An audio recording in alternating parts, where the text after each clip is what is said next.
오늘 말씀 베드로전서 1장 3절에서 9절 말씀입니다. 베드로전서 1장 3절에서 9절 말씀입니다.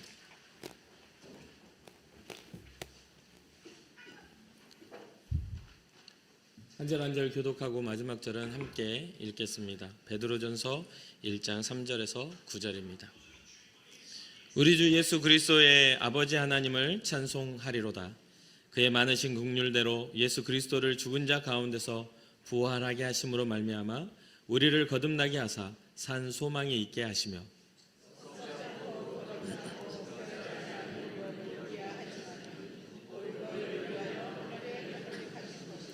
너희는 말세에 나타내기로 예비하신 구원을 얻기 위하여 믿음으로 말미암아 하나님의 능력으로 보호하심을 받았느니라.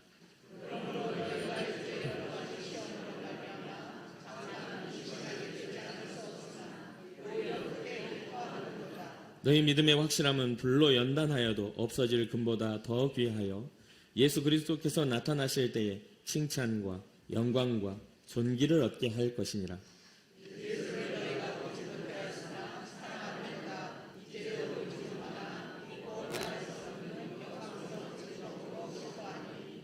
믿음의 결국 곧 영혼의 구원을 받음이라. 아멘. 각 시대별로 많은 기독교인들이 살아가죠.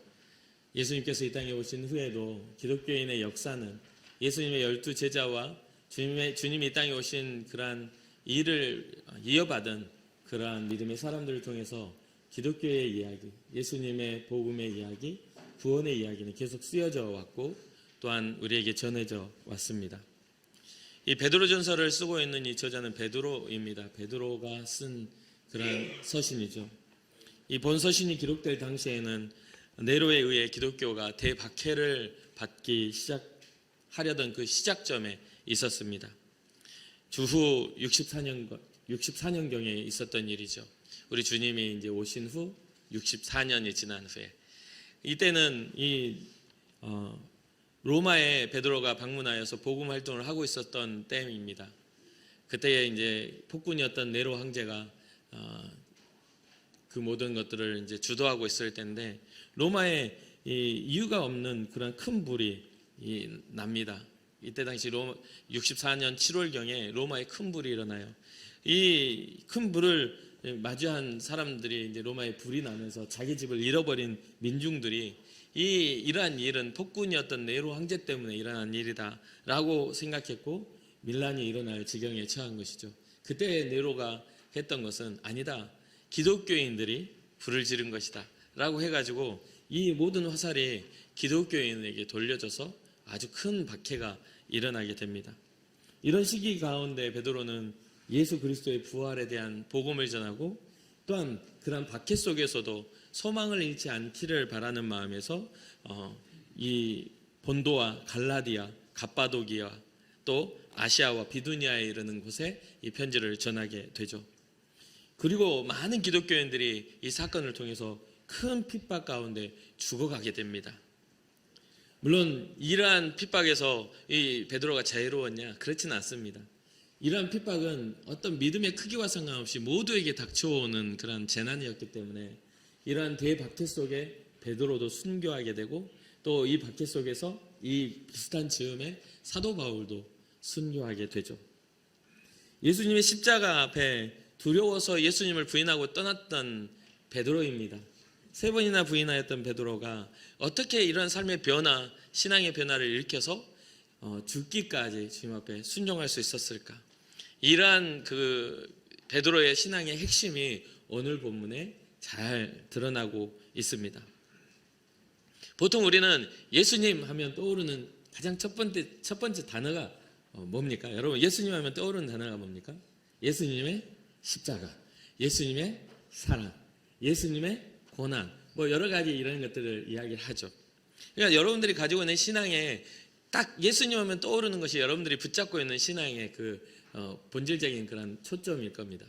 그런데 제가 말씀드리고 싶은 것은 그렇게 이야기를 하는데 거기에 딱 머물러 버리는 신앙에 대해서 이야기하고 싶어요. 예수님의 십자가는 우리를 향하신 예수님의 구원, 죄에 대한 용서 이렇게 이제 이야기합니다. 근데 이 용서까지만 머물러서 그 다음에 신앙적 성장을 이루지 못하는 경우들이 종종 생겨나는 것을 보게 됩니다. 어떠한 죄를 지을지라도 용서하시는 예수님의 사랑. 그러니까 우리는 계속 죄를 짓는 일에 우리 스스로의 회개가 거기에 머물러 있습니다. 오늘 또 우리는 알게 모르게 지은 죄를 용서하여 주옵소서. 그리고 용서만 계속 용서만 이렇게 기도하게 되는 것을 보게 돼요. 그리고 반복적인 잘못들을 그 십자가 앞에 내려놓고 항상 용서하시는 예수님을 묵상하면서 우리는 또 그것에 대해서 머물러 있습니다. 더 이상 진전을 보이지 않는 신앙인 것이죠. 근데 오늘 본문에서 우리가 묵상해야 될 것은 바로 십자가 이후에 나타난 그런 영광입니다. 십자가 이후에 뭐가 있었죠? 예수님의 부활이 있었다는 것. 이 부활에 대한 묵상은 우리로 하여금 좀 더 하나님 앞에 적극적이고 진취적인 신앙을 하게 만듭니다. 반복되는 죄를 거절할 수 있는 힘을 갖게 만들고 우리가 주님 앞에 온전히 살아가지 못하는 우리의 삶에 대해서 더 본질적인 회개로 주님 앞에 나아갈 수 있게 만듭니다. 예수님의 십자가 앞에서 고난 앞에서 베드로는 있었지만 세 번의 부인이 있었어요.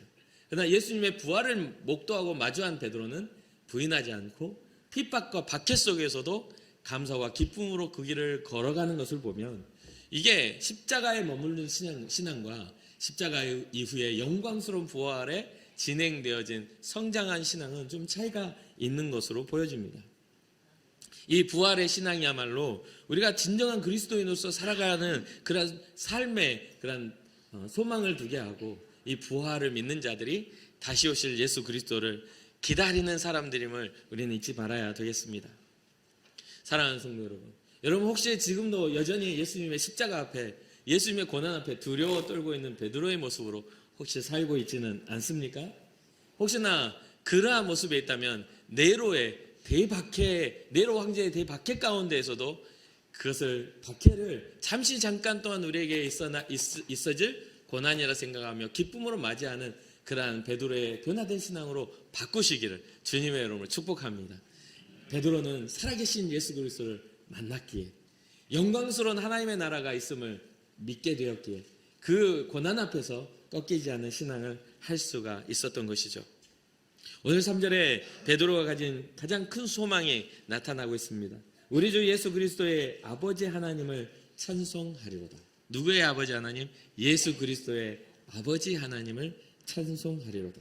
그의 많으신 긍휼대로 예수 그리스도를 죽은 자 가운데서 부활하게 하심으로 말미암아 우리를 거듭나게 하사 산 소망에 있게 하시며, 그래서 산 소망을 다른 말로 하면 우리가 살아가야 할 소망, 우리의 삶의 소망이 있게 하셨다라고 이야기할 수 있습니다.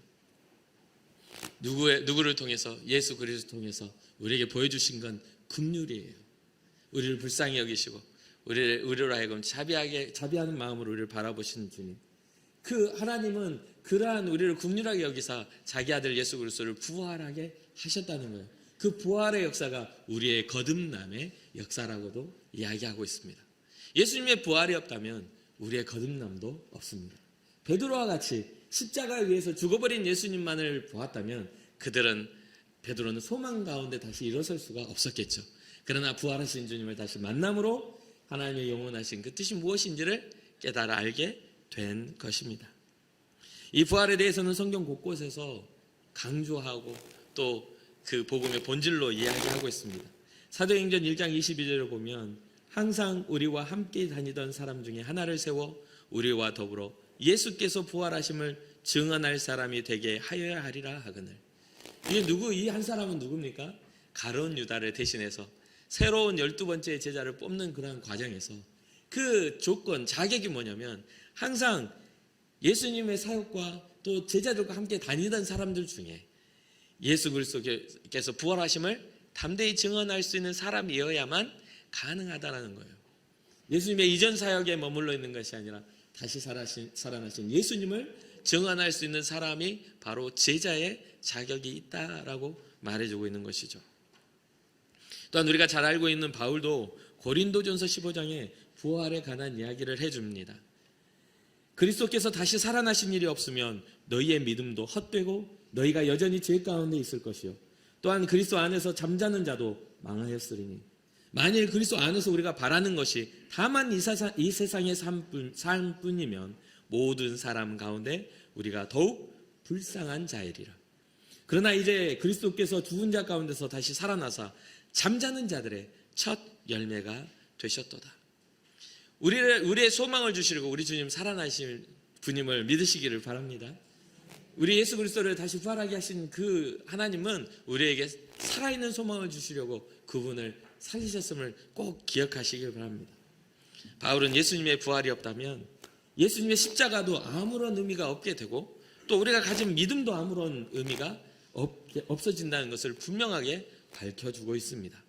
그리고 바울도 부활하신 주님을 만남으로 인해서 자신의 삶이 핍박자에서 예수 그리스도를 믿는 자들을 찾아다니며 박해하는 핍박자에서 전도자로 자기의 삶이 바뀌는 것을 보게 되죠. 모든 삶의 가치관이 달라져서 예수 그리스도 살아계신 그 하나님을 향하여 믿음의 걸음을 걸어갈 수 있었던 것처럼 우리도 베드로와 바울처럼 우리의 삶에 예수 그리스도가 다시 살아나신 주님이심을 인지하고 우리의 삶의 방향이 주님을 향하여 산소망 갖기를 주님의 이름으로 축복합니다. 본문으로 돌아와서 이 산소망에 대해서 베드로는 이렇게 표현합니다. 이 산소망은 무엇이냐? 썩지 않고 더럽지 않고 쇠하지 아니하는 유업이다. 썩지 않고 더럽지 않고 쇠하지 아니하는 유업이다. 곧 너희를 위하여 하늘에 간직하신 것이다. 이 땅만 바라보면 썩을 것만 바라보고 더러워질 것만 바라보고 영원하지 못할 쇠할 것만 바라볼 수밖에 없어요. 우리의 세상에 이 땅을 바라보고 있으면 우리는 언젠가는 이 모든 것들을 다 내려놓고 가야 됩니다. 아무리 소중하게 생각하고 가치 있게 여겨서 그것을 조심스럽게 아낀다고 할지라도 우리에게 주어진 시간이 다 하는 날에는 아무것도 우리의 소유는 없습니다. 그래서 옛말에 그러죠. 아꼈다가 생각나는 단어가 맞을 겁니다. 아꼈다가 그렇게 되죠. 이 세상의 것은 마찬가지 맞습니다. 뭔가 이 세상에서 아껴서 그것을 조심스럽게 대한다 한들 그것을 우리가 누리지 못하면 다 허무하게 사라지고 말 것들이죠. 그러나 우리는 그게 전부인 줄 알고 살아가요. 그래서 어렸을 때 자꾸 그런 말을 했죠. 똥개가 뭐 갖고 싸운다고요? 맞습니다. 여러분 생각하는 게 맞아요. 똥개가 자기가 봤을 때 똥개가 왜 똥개입니까? 똥을 먹어서 똥개입니다. 똥개가 서로 싸우고 있는 걸 보니까 뭐 가지고 싸워요? 그거 가지고 싸우고 있는 거죠. 이런 것처럼 우리의 인생에 살아가는 것들은 아낀다고 해서 가치가 높아지는 건 별로 없습니다. 우리의 생의 시간이 다하고 우리의 인생의 모든 것들이 하나님이 정하신 날짜들이 다하면 아무것도 내 소유가 될 게 없다는 거죠. 그렇기에 그러면 이게 가치 없는 겁니까? 이건 그러면 아무 쓸모가 없을까요? 아니요. 그렇지 않습니다. 성경에는 분명하게 이 땅에서 살아가는 복을 우리에게 가르쳐주고 있기 때문이죠. 분명하게 이 땅에 우리가 잘 사는 복을 성경에는 말씀해 주세요. 이 땅에 기름진 것들에 대한 축복이 분명히 있습니다. 그렇다면 이것은 잘못된 게 아니에요. 근데 다른 게 하나가 빠졌기 때문에 이게 잘못돼요. 하늘에 신령한 복이 없기 때문입니다. 하늘의 신령한 복과 이 땅의 기름진 복이 동시에 가야 돼요. 그런데 우리는 하늘의 신령한 복은 별로 보이지 않기 때문에 그걸 신령한 복이 가치 있다고 여기지 않아요. 우리는 이 땅의 기름진 것만 쳐다보고 살다 보니까 많이 기름져가지고 살이 통통하게 찌는 거죠. 그런 부분들을 우리는 조심해야 하는 것입니다. 베드로는 예수님의 가르침을 기억하고 있습니다. 예수님이 제자들을 데리고 다니시면서 사역하실 때 어떠한 가르침을 가르치시죠? 마태복음 6장입니다. 너희를 위하여 보물을 땅에 쌓아두지 말라. 거기는 좀과 동록이 해하며 도둑이 구멍을 뚫고 도둑질하느니라. 오직 너희를 위하여 보물을 하늘에 쌓아두라. 거기는 좀이나 동록이 해하지 못하며 도둑이 구멍을 뚫지도 못하고 도둑질도 못하느니라. 여기서 말하는 보물은 물질이 아닙니다. 여기서 말하는 보물은 우리가 생각하고 있는 돈이 아닙니다. 여기서 말하고 있는 보물은 우리가 가장 가치 있게 여기는 것들입니다. 우리의 생명이기도 합니다. 이 땅에 있는 생명은 누군가에게 빼앗깁니다. 그 무엇입니까? 그것은 하나님의 기운이 우리에게 불어갈 때 우리의 삶은 풀이고 꽃과 같기 때문에 여호와의 기운, 하나님이 정하신 그런 시간의 때가 지나가면 그 풀은 시들고 꽃은 떨어지기 마련이기 때문이죠. 그것을 우리가 깨닫지 못한다면 우리 이 땅에 살아가는 것이 전부인 줄 알고 살다가 주님 앞에 설 때 아무것도 남지 않게 되는 것이죠. 지금 베드로가 쓰고 있는 이 편지의 배경은 말씀드렸다시피 핍박의 시대입니다. 이 핍박의 시대 때 기독교인들이 그거 뭐 자기가 가진 소유를 지키기 위하여 싸웠겠습니까? 이때에 정말 이들은 소유, 어떤 물질이나 어떤 그런 것만 소중하게 여겼겠습니까? 아니요, 명예가 될 수도 있고 자신의 어떤 삶의 위치와 자기의 어떤 권세가 될 수도 있겠죠. 살아왔던 삶의 방식들이 다 그 안에 담겨 있겠죠. 예수 그리스도, 그 예수님을 받아들였기에 받아야 할 핍박의 그 가치를 저울질해야만 되는 그런 시대가 되지 않았겠습니까? 여러분, 오늘날 우리에게도 마찬가지의 상황이 벌어지고 말았습니다. 물론 그러한 대핍박의 시대와는 좀 다를 수는 있어요. 그러나 영적으로 바라봤을 때 우리의 믿음을 빼앗아 가려고 하는 시대적인 흐름이라는 것은 동일하다고 저는 생각이 되어집니다. 여러분, 열심히 믿다가 믿음을 빼앗기는 게 아까울까요? 열심히 안 믿다가 믿음을 빼앗기는 게 아까울까요? 열심히 믿다가입니까? 저는 생각하기에 둘 다 아까워요. 그냥 빼앗겠다는 게 정말 억울한 일 아닙니까? 성경은요, 열심히 믿어야만 구원받는다고 성경은 말하지 않습니다. 그 열심히 누구의 초점입니까? 믿음이 어떻게 표현되고 있어요? 믿음은 그냥 믿음입니다. 사랑하는 것이 중요한 것이, 사랑의 방법들도 중요하지만 사랑이 먼저 시작돼야 사랑의 방법도 다양해지는 거예요. 믿음이라는 건 그렇습니다. 우리는 믿음을 하나의 물리적인 어떤 양의 개념으로 바라봐요. 그래서 뭔가 많은 어떤 교회 행사에 뭔가 헌신을 하고 그 자리를 지키고 뭔가 열심히 사역하면 믿음이 좋은 사람, 그렇지 못하고 예배만 드리고 예배 자리에서 감격하고 눈물만 흘릴 수 있는 그런 사람은 믿음이 크지는 않고 뭔가 근근히 와서 또 회개할 것이 맞나 보다, 뭔가 세상에서 많이 이렇게 죄지어서 와서 회개하나 보다, 이렇게 생각하는 경향이 있어요. 그러나 그렇지 않습니다. 성경은 주님께서 분명히 우리의 중심을 보신다고 말씀하고 계십니다. 여러분들이 어떤 상황 속에서라도 믿음의 자리에 나와 하나님을 예배할 때에 감격이 일어나고 이 시간이 하나님 앞에 소중하게 여겨져서 그 어떤 먼 곳에 있을지라도 이곳에 와서 예배할 마음이 생긴다면 그 사람은 위대한 믿음의 사람입니다.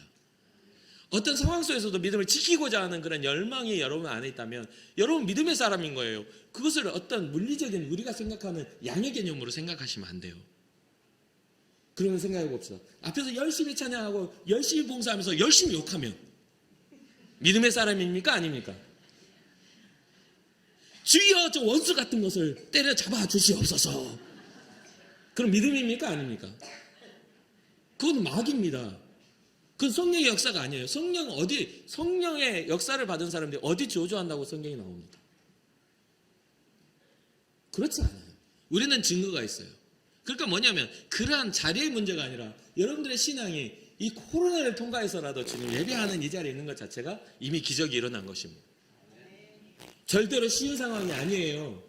이 대핍박의 시대를 맞이하는 베드로는 이 상황을 쉽게 보지 않습니다. 많은 사람들이 죽어가고 비참하게 죽어가는 상황입니다. 그런데 베드로는 말하죠. 자신의 연약할 때 주님이 찾아오셔서 자기의 믿음을 회복하여 주셨던 것처럼 열심히 있게 주님 앞에 나가면서 호산나 불렀던 그런 제자였지만 주님의 십자가 앞에서는 뿔뿔이 흩어져 아무 곳에 보이지 않았던 그 자신을 괴로워하고 있을 때, 주님 앞에서 3번이나 부인하며 욕하며 그 자리를 떠났을 때 주님이 다시 찾아오셔서 회복해 주신 그것을 알게 된 것이죠. 부활하신 주님을 만난 후에 자신이 주님 앞을 선택한 것이 아니라 주님께서 자신을 선택하여 부르셨다는 것을 깨달아 안 것이죠. 그래서 5절에 이렇게 베드로가 말합니다. 너희는 말세에 나타내기로 예비하신 구원을 얻기 위하여, 마지막 때에 나타내기로 예비하신 구원을 얻기 위하여 믿음으로 말미암아 하나님의 능력으로 보호하심을 받았느니라. 우리 스스로의 노력으로 주님 앞에 믿음으로 나온 게 아니라 여러분들의 마음과 생각을 결국은 주님 앞에 향할 수 있도록 여러분들의 마음을 지키신 하나님 앞에 보호하심 받고 계심을 믿으시기 바랍니다. 교회 안에 앉아서도 구원 못 받을 사람들 많아요. 그 속으로 어떻게 알겠습니까, 우리가? 교회 안에 앉아서도 저 목사 뭘 설교를 진짜 따위로 하고 있어. 위로받으러 왔지 이렇게 막 야단 맞은 것처럼 이렇게 들으러 왔어.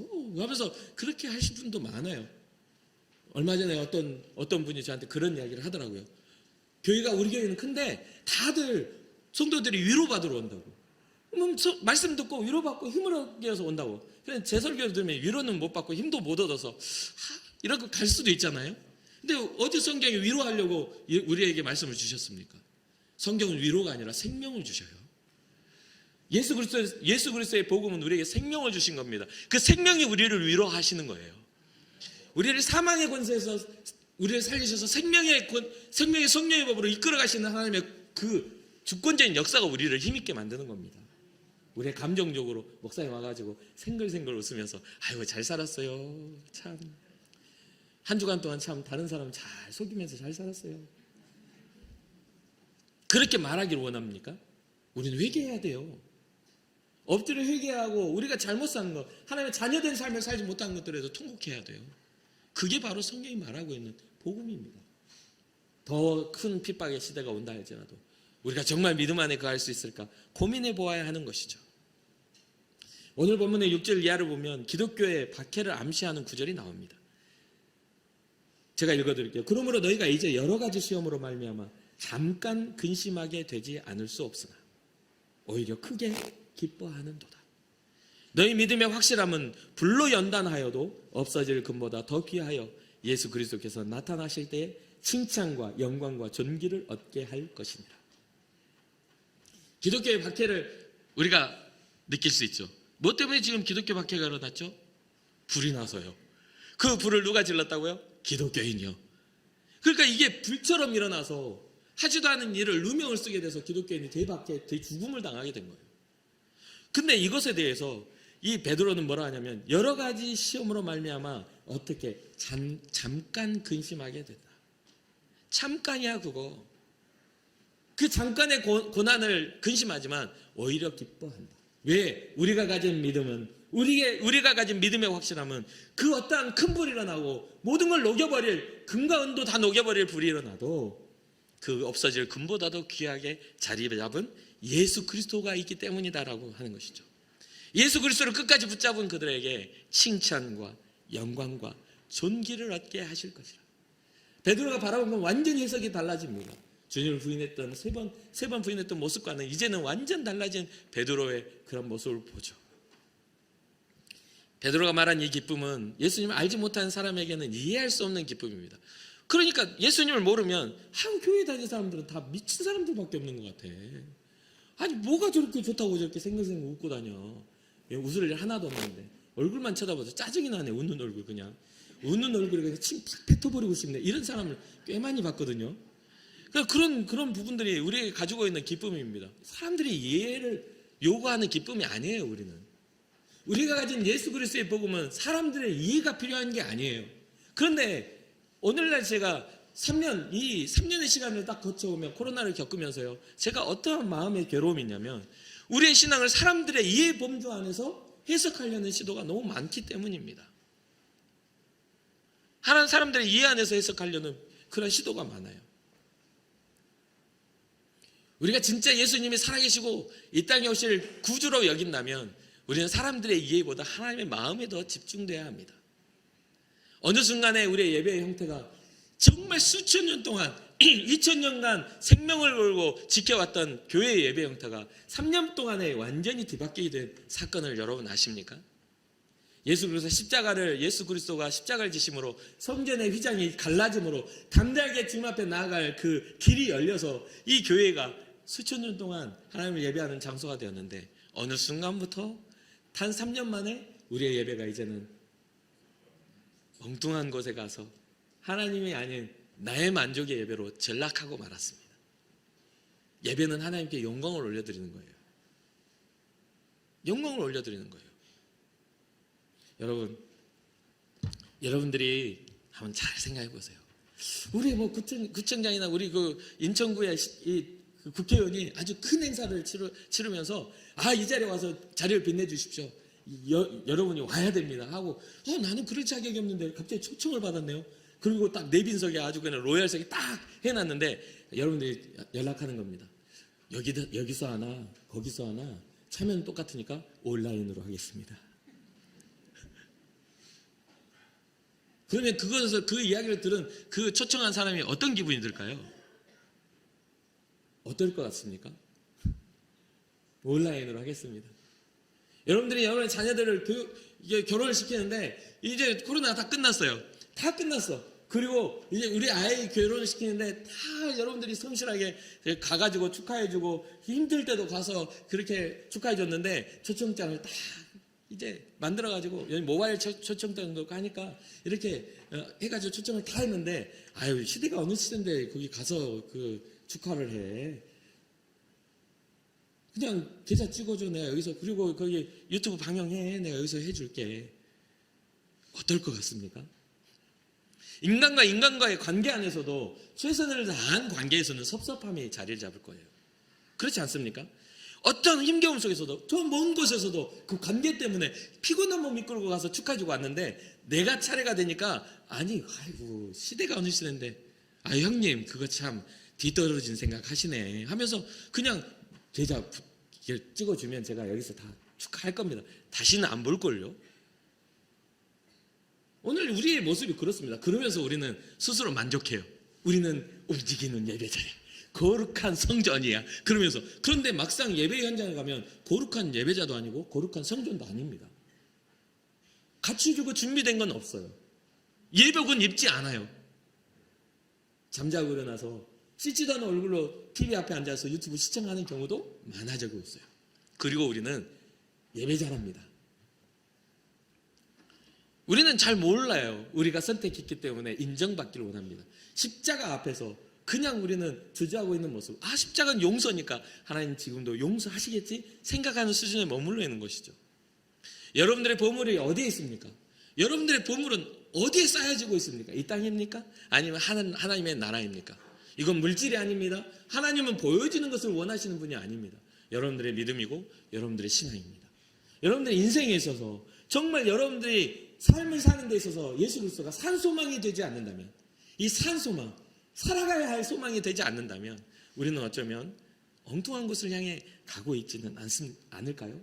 사랑하는 성도 여러분, 예수 그리스도가 여러분들의 진정한 소망 되시기를 주님의 이름으로 축복합니다. 우리가 기독교인으로 살아가는 것에 있어서 가장 큰 소망은 믿음에 따른 결론이라고 저는 생각합니다. 여러분들의 믿음에 따른 결론이 어떻게 이루어지느냐가 그 믿음을 증명하는 거예요. 여러분 믿었다 하지만 영혼의 구원을 받지 못하면 그 믿음은 헛것입니다. 그건 보이지 않아요. 보이지 않는 겁니다. 여러분 믿음을 어떻게 증명하실 거예요? 믿는다고 말로요? 물론 사랑하는 사람들은 서로 사랑한다는 말 안 해서 그게 깨지나요? 아니면 계약하는 사람이 구두로 합시다. 나 못 믿어요? 그럼 믿어주실 거예요? 그런 분들 저 찾아오세요. 제가 많이 돈 좀 빌리게. 진짜로. 세상에 그런 법은 없어요. 근데 우리는 지금 하나님 앞에 공수표만 계속 날리는 거야. 주님 제가 믿는다니까요. 근데 삶은 전혀 아니야. 안 믿는 사람보다도 더 잘못된 정서로 주님을 자꾸 이용물로 삼고 있는 모습 보이지 않습니까? 주님을 아니까 더 주님의 용서와 사랑을 이용하고 있는 모습들 말입니다. 오늘 베드로는 그것을 설명하기 위해 소망을 이야기합니다. 그리고 그 결론을 믿음의 결국은 영혼의 구원이라고 말해주고 있어요. 제가 어렸을 때 어떤 크리스천 선생님이 중학교 1, 2학년 정도 됐을 거예요. 그 크리스천 선생님이 갑자기 수업을 하다 말고 갑자기 하는 말이 그래요. 자기가 크리스천인데 기독교는 이기적인 종교라. 하나님을 믿는 것도 구원받으려고 믿는 게 어떻게 순수한 믿음이 될 수 있냐고. 그러면서 얼마나 예수님을 믿는 사람들을 비난하는지, 제가 목사님 아들인데도 좀 사실 좀 나이가 어리고 그래가지고 선생님이 무섭기도 하고 그래가지고 그 이야기를 아무 말 못하고 그 1시간 내도록 그렇게 막 비난하는 걸 들었어요. 근데 참 이상하죠. 그 이야기 들은 것이 영향력 있게 자꾸 제 마음을 괴롭히는 거예요. 그래도 나도 예수님 믿으면 구원받는다는 소망 가지고 믿고 있는데 그렇게 이야기하니까 진짜 이기적인 것 같더라고요. 구원받기 위해서 믿는다고 하는 건 이기적이라고 하니까 그냥 이기적인 것 같은 거예요. 그래가지고 계속 영향력을 가져서 죄책감에 좀 시달렸어요. 그거 말고 구원받는 거 이전에 뭔가 더 아주 거룩한 목적인 내 안에 신앙이 있으면 좋았을 텐데 그거 이상의 것을 제가 생각할 수 있는 그런 영적 성장이 저에게는 없었습니다. 그리고 지금 그런 부분들에 있어서 또 결론 맺으라고 해도 그것보다 더 큰 영적 어떤 결론을 맺을 수가 없어요. 맞아요. 예수님 믿는 거 구원받기 위해서입니다. 예수님을 안 믿으면 구원을 못 받으니까. 하나님 앞에 사랑받지 못하니까. 그래서 자라나면서 그게 너무 괴로웠는데 또 자라나면서 성경을 보니까 의외로 이 선생님의 생각이 엄청난 오해구나라는 것을 깨달아 알게 되었습니다. 그건 정말 인지적으로는 맞는 것처럼 들리는, 그래 구원을 위해서 믿는 것은 그건 순수한 믿음이 아니야, 그건 잘못된 믿음이야, 이기적인 믿음이야 했던 것이 맞는 것처럼 들렸지만, 성경은요 놀랍게도 이 인류를 구원하시기 위해, 여러분과 저를 구원하시기 위해 하나님이 하신 일들을 보여줍니다. 자기 아들 독생자까지라도 희생시키셔서 우리를 구원하시겠다라는 하나님의 소원이 그 안에 담겨 있는 거였어요. 우리가 믿을 테니 구원해 주세요가 아니에요. 성경은 영접하는 자, 곧 그를 믿는 자들에게 하나님의 자녀가 되는 권세를 주셨다고. 사람이 마음으로 믿어 의에 이르고 입으로 시인하면 구원에 이른다고. 오늘도 베드로가 하는 말이 믿음의 결국 곧 영혼의 구원을 받는다고. 성경은 끊임없이 우리를 구원의 길로 이끌어 가십니다. 왜요? 우리의 인간의 육체는 구원받지 못하면 멸망하게 되기 때문에. 우리의 삶은 하나님 앞에 책망 받고 심판대 앞에 서야 되기 때문에 주님이 그것을 정해놓은 하나님의 계획이요, 하나님의 법칙으로 정해놓았기 때문에. 그래서 성경에 말하죠. 풀은 마르고 꽃은 시드나 여호와의 말씀은 영원하다라는 것을요. 하나님의 여호와의 기운이 불어오면 이 풀은 언젠간 마르게 되고 꽃은 시들어 떨어지게 된다라고 이야기해주고 있는 거죠. 이게 바로 하나님의 우리 인생에 정하신 법칙입니다. 그렇기에 우리는 하나님 앞에 믿음의 결국이 영혼의 구원이 아니라면 우리는 불행한 자가 될 수밖에 없어요. 히브리서 11장 6절 이렇게 말하죠. 믿음이 없이는 하나님을 기쁘시게 하지 못하나니 하나님께 나아가는 자는 반드시 그가 계신 것과 또한 그가 자기를 찾는 자들에게 상 주시는 이심을 믿어야 할지니라. 우리는 하나님을 발견하는 삶을 살아가야 합니다. 우리에게 하나님이 어떻게 일하고 계시는지를 날마다 묵상하며 살아가야 되는 것이죠. 하나님께서는 그 믿음으로 주님을, 자기를 찾는 자들을 기뻐하신다고 말씀해주고 있어요. 여러분들의 시선은, 여러분들의 믿음은 어디를 향해 있습니까? 하나님을 발견하는데, 하나님이 일하심을 기대하는데 여러분들의 시선과 마음의 소원이 있습니까? 아니면 내 삶의 유익과 내 삶의 든든하게 내가 성취하고자 하는 소원 성취에 하나님 앞에 믿음을 사용하고 계십니까? 이것을 우리는 꼭 구분하여서 하나님 기뻐하시는 것에 대한 그런 깨달음이 일어나야 합니다. 하나님을 찾는 것은 보물 찾기와 같아요. 굉장히 어렵습니다. 여러분, 하나님을 찾는 일이 쉽지 않아요. 정말 보물 찾기 같아요. 저 같은 사람은 평생 보물 찾기를 찾지 못했기 때문에 이거를 정말 제 힘으로 찾으라고 했으면 저는 못 찾았을 거예요. 하나님도. 그런데 하나님이 제게 찾아오셔서 자기를 나타내 보여주셨기 때문에 보물이신 하나님을 제가 알게 된 것이죠. 요한복음 1장 18절입니다. 본래 하나님을 본 사람이 없으되 하나님 품속에 있는 독생하신 하나님이 나타내셨느니라. 하나님을 볼 수 있는 사람은 아무도 없었어요. 예수 그리스도가 이 땅에 오셔서 우리에게 나타내 보여주셨기에 역사적으로도 예수 그리스도는 이 땅에 계셨던 분으로 우리를 알 수 있는 것이죠. 그리고 요한복음 14장 9절에 예수께서 이르시되 빌립아, 내가 이렇게 오래 너희와 함께 있을 때 내가 나를 알지 못하느냐? 나를 본 자는 아버지를 보았거든. 어찌하여 아버지를 보이라 하느냐? 빌립이 하나님을 우리에게, 하늘에 계신 아버지를 우리에게 보여주십시오 질문할 때에 너희가 나와 함께 있으면서 나를 볼 때 아버지를 본 것이거늘 왜 하나님을 또 보여달라고 그렇게 이야기를 하는 것이냐? 그런 어떤 이야기를 합니다. 사랑하는 성도 여러분, 우리는 예수님의 부활을 믿는, 우리는 영혼의 구원함을 받는 존재가 되었습니다. 믿음은 우리로 하여금 영혼을 구원하여 하나님의 백성으로 삼으시는 것을 잊지 마시기 바랍니다. 그것은 이기적인 우리의 선택이 아닌 하나님의 주권적인 역사임을 기억하시기 바랍니다. 누군가 와가지고 지금과 같은 존재, 그런 이야기를 하는 거예요. 기독교인들은 이기적이야. 아니, 자기가 엄청 잘못해놓고도 잘못 좀 빌면은 용서받는다면서 아주 또 그래. 그렇게 이야기하는 게 절망하지 마십시오. 우리가 선택한 거 아닙니다.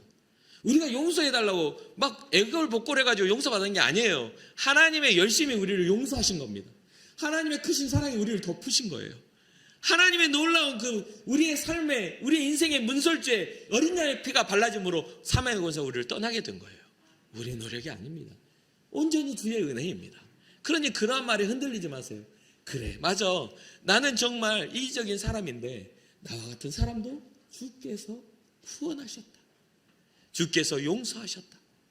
라는 그러한 신앙의 고백하면 그 사람이 뭐라 하겠어요? 오히려 뻘쭘해지고 말걸요? 우리가 인정하지 않고 그런 것에 대해서 깨닫지 못하니까 그거 막 반박하려고 그러고, 아니야, 이기적인 종교 아니야, 우리가 얼마나 뭔 일을 잘하고 있고 얼마나 세상에 많은 선한 일을 하고 있는데, 그 사람이 그런 이야기 들으려고 물어봤을까요? 그렇게 치면은 천주교나 불교나 다른 종교도 다 그러는데, 비교하려고 물어본 게 아니라, 세상이 우리를 미워하는 것은 우리를 미워하고자 하는 게 아니라 먼저 예수 그리스도 주님을 미워하기에 우리를 공격하는 것에 불과하다는 것을 잊지 마시기 바랍니다. 오늘 본문 마지막 8절과 9절이 저에게는 정말 이 말씀을 제가 얼마나 좋아하고 사랑하는지 몰라요. 여러분도 한번 그러한 감정으로 한번 보시기 바랍니다. 예수를 너희가 보지 못하였으나 사랑하는도다. 이제도 보지 못하나 믿고 말할 수 없는 영광스러운 즐거움으로 기뻐하니 믿음의 결국 곧 영혼의 구원을 받음이라.